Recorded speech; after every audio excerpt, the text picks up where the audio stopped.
হ্যাঁ বন্ধুরা, আপনাদের জবা ফুল গাছেও এইরকম প্রচুর পরিমাণে ফুল পেতে কিছু পরিচর্যা কিন্তু এখনই করুন।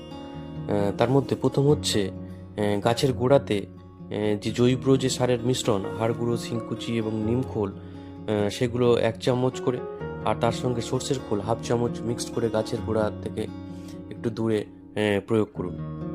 আর তার সঙ্গে এর ঠিক 7 দিন পরে এসওপি বা সালফার অফ পটাশ আর সিঙ্গেল সুপার ফসফেট সেটা 1/2 চামচ করে গাছের গোড়াতে দিন। এবং 15 দিনে একবার করে এপসাম সল্ট বা ম্যাগনেসিয়াম সালফেট 2 গ্রাম 1 লিটার জলে গুলে আপনার গাছে স্প্রে করুন। আর কুড়ি আসার সময় বা কুড়ি আসতে শুরু করলে এনপিকে 0050 সেটা 1 গ্রাম 1 লিটার জলে গুলে স্প্রে করুন। তাহলেই কিন্তু আপনার গাছে প্রচুর পরিমাণে ফুল আসবে এবং গাছ ভর্তি হয়ে কিন্তু ফুল আসবে। আর একটা জিনিস ফলো করতে হবে, সেটা হলো গাছের গোড়াকে কিন্তু ড্রাই রাখতে হবে। গাছের গোড়া শুকনো হলে তবেই কিন্তু জল প্রয়োগ করুন।